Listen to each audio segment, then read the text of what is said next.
खुलुमबाय अनदायग्राफोर फोथायारिफोर आइ आफाद बिदा फंबायफोर फोरबो जिसु खृष्टनि मुङै दिनै जुलाइ दाननि बे बाथि सानाव आरोबाव नोंथांमोननिसिम आं बे ज्योति प्रेयार मिनिस्ट्रिनि मुङै आरोबाव बे गोदान सावगारिखौ लाबोबावनाय जाबाय आरो दिनै नोंथांमोना बे ज्योति प्रेयार मिनिस्ट्रिनि मुङै लाबोनाय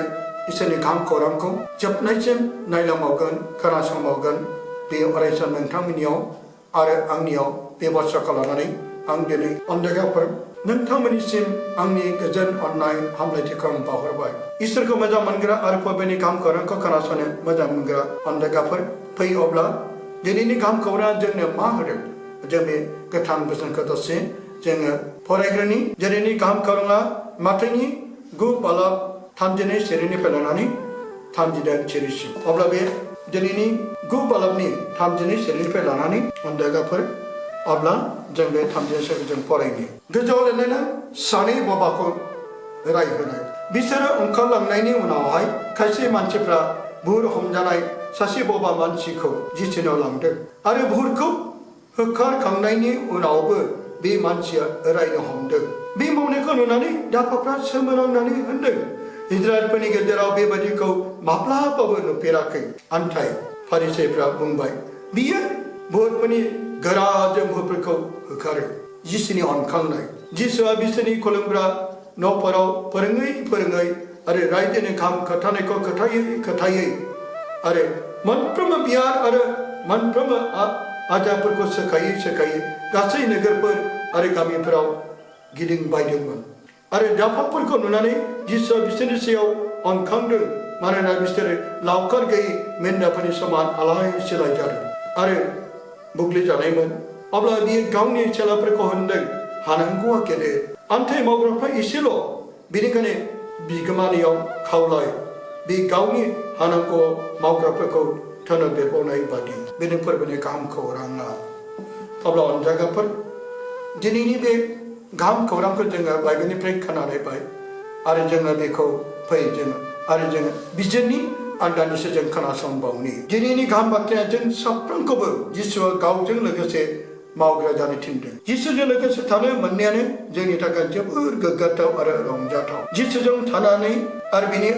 थार ओंथियानो जादों सासे धोरोमारि दौरि जानानै एबा सासे फोथायग्रा सुबुं जानानै फोरबोनि हाबा मावनो आवगायबोनायखौ फोरमायदों सासे आबादारिया मोनसे फैलाव फोथारनि आबादखौ मावोब्ला गोबां हालेवग्रा फोग्रा गायग्रा बुथुमग्रा सुबुं नांगोन बे हारसिं मावनो एबा बुथुमनो गोब्राब जागोन बेबादिनो जिसुआ गावनो बेगरखौ फोनानै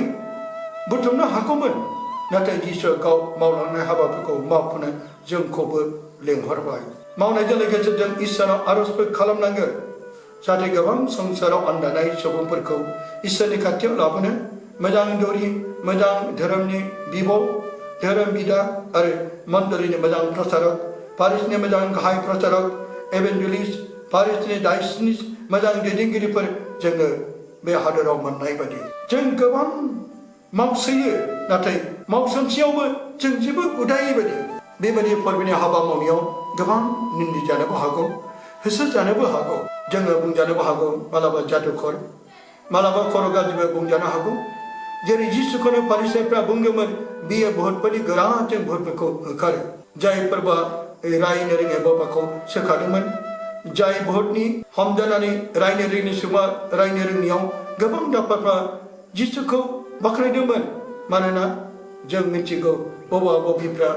गोरबोनि बाथ्राखौ फोरमायनो सानब्लाबो फोरमायनो हाया बिखाया गावो आरो जेरै खुगा गेवा इजराइलफोरनि गेजेराव बेबायदि न'खरनि हाबाफोरखौ नुनानै फारिसाइफ्राबो फोरबोखौ मान होनांगौमोन नाजावनांगौमोन नाथाय दिनै बिसोरो बे हाबाखौ मावनायनि फिन बिसोरो निन्दिबायसो गाज्रि रावैसो बिसोरो बांसोनो हमबाय दिनै बे मुगायाव गोबांथार फोरबोनि गेदेर अननायखौ नुनानै गोबां बाख्नायनांगौमोन मान होनांगौमोन दिनै जों नुनो मोन्दों बिनि सायाव गाज्रि बांसनाय इसोरनि हाबा मावग्राफोरनि सायाव निन्दिनाय होसोनायफोरखौ जोङो बे मुगायाव नुबोगासिनो दं जोंबो गोबां फोरबोनि सोमोनांथाव हाबाफोरखौ नुबाय जों खोनाबाय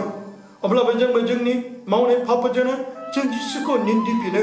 जिसु गोबां खुलुमग्रा न'फोराव गोथांनि बोसोनफोरखौ फोरोंबोदोंमोन आरो फोरोंनायजों लोगोसे गामि आरो नोगोरफोराव गिदिंबायनानै गोबां रोखोमनि जग्राफोरखौ अनखानानै सोखाबोदोंमोन नाथाय जिसुआ गोबां सुबुंफोरनि गेजेराव रावजोंबो फोरोंजानो मोनै, नुसनजायै, हेफाजाब गैयै, सोरबा गोनां गिदिरफोरनि आखायाव राहा गैयै,